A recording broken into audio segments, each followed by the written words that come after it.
Igloo, le Mac de l'habitat. Bienvenue dans Igloo, l'émission qui défie les lois de la nature avec notre grand singe Cédric Simonin. Bonjour D'accord. Cédric. C'est parti. Voilà, on Ouais. va parler des plus-values immobilières aujourd'hui avec Maître Cherrier qui est un habitué de la maison. C'est la troisième fois que vous venez, non? C'est la troisième fois. Non, c'est presque la troisième fois. C'est la deuxième fois Oui. en fait.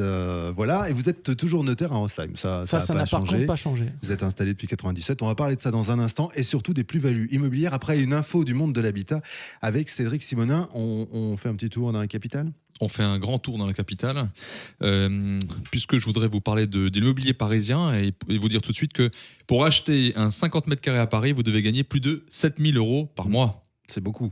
C'est pas mal. Et puis c'est rare surtout. Oui.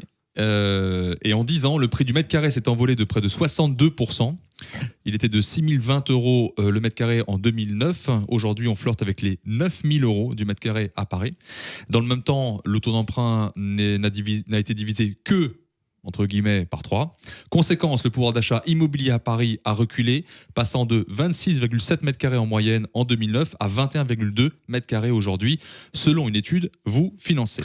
Alors comment on calcule le pouvoir d'achat immobilier? Mais très simplement, il est calculé sur la base de mensualité de 1 000 € sur 20 ans, au taux d'intérêt actuel environ 1,55%, et on le ramène à la surface achetable, ce qui est plus parlant que de parler d'enveloppe financière.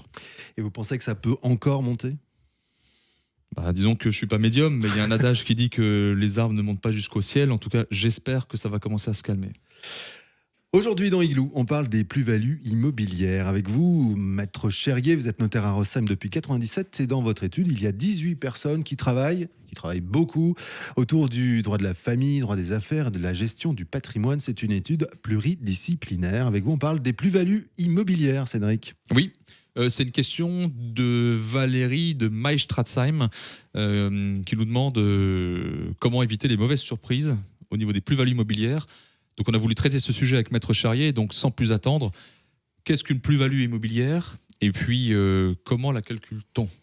Alors effectivement, une plus-value immobilière, c'est un impôt qui est dû au moment de la vente d'un bien immobilier.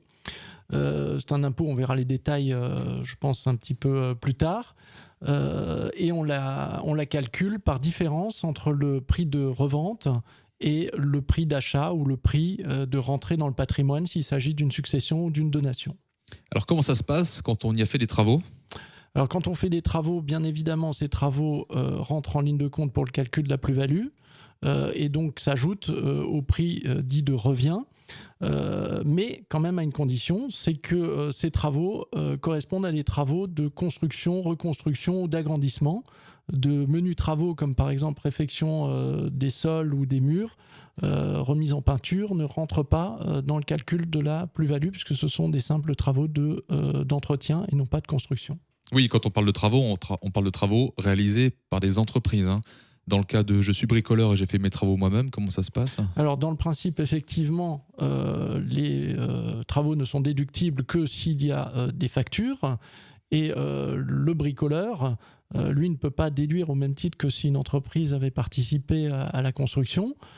Ces travaux ne peuvent être pris en compte tout au plus qu'à hauteur des factures de matières premières, mais en aucun cas d'une main-d'œuvre qui a été mise en œuvre par notre fameux bricoleur.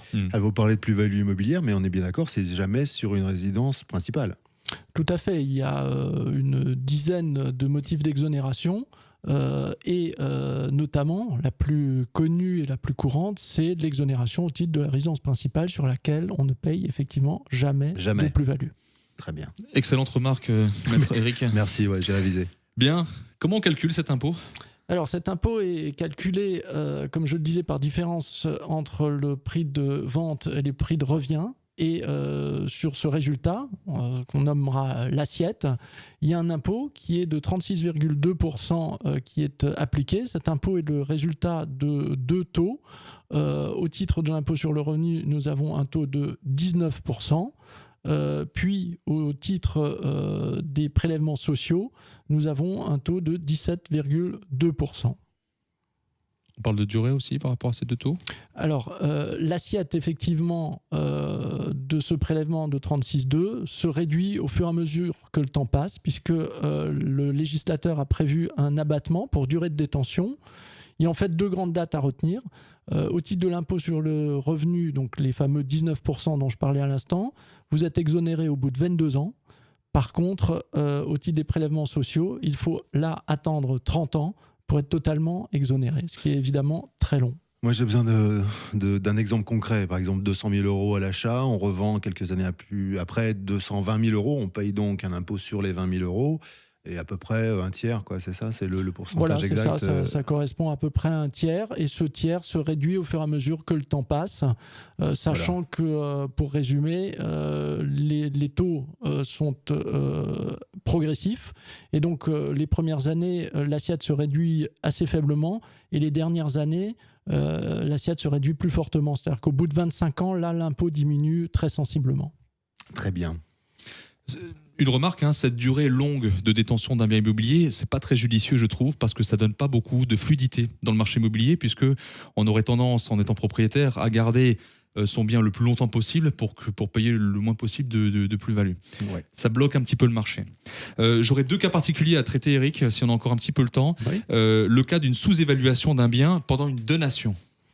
Alors, c'est un cas effectivement qui se présente assez couramment, puisqu'on parle d'un acte entre membres de la même famille, et les gens, bien entendu, ont envie de limiter au maximum, ce qui est tout à fait compréhensible, les frais.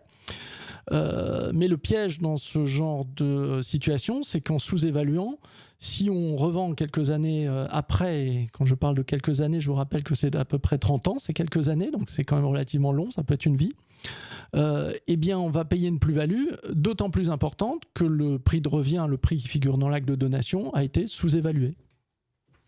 Deuxième cas particulier, en cas de dessous de table, de black, comme on dit, lors d'une transaction, quels sont les risques potentiels qui peuvent avoir ? Alors là, le risque, il est exactement identique au cas de la donation. La sous-évaluation fait que à la sortie, vous allez payer une plus-value sur quelque chose qui vaut plus. Vous allez payer plus, mais pas officiellement, donc ça ne sera pas retenu.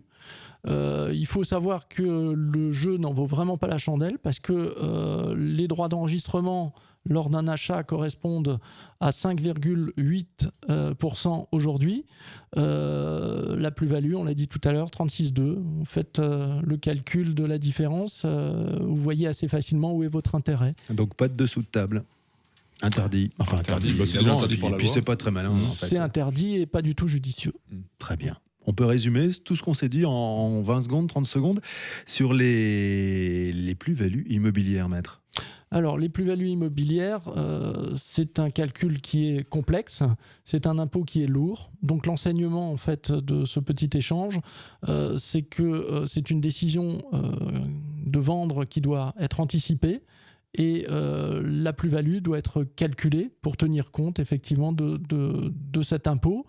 Et il ne faut pas hésiter à consulter son notaire qui va calculer pour le candidat vendeur l'impôt, et essayer d'optimiser, parce qu'avec les années qui passent, comme vous le voyez tout à l'heure à travers mon exemple, l'impôt diminue, et donc il ne faut pas hésiter parfois à surseoir à la vente, par exemple attendre 6 mois où on va avoir un effet de seuil et diminuer fortement l'impôt. Ça a été très bien, très clair, très précis. Merci beaucoup, maître. À très bientôt dans cette émission. Merci Cédric Simonin. On la Merci, retrouve sur Igloo on Air sur Facebook et sur les réseaux sociaux. Et puis aussi sur topmusic.fr, l'émission en intégralité, bien sûr, sur le site de Trianon Résidence également. Voilà. Puis il faut la partager, cette émission, Mais Eric. comment qu'on la partage, cette émission? Liker, Parce qu'on l'aime ça. partager. On Ouais. aime ça. Igloo, le Mac de l'Habitat. On se retrouve très vite. À bientôt. À Merci, bientôt. messieurs. Au revoir.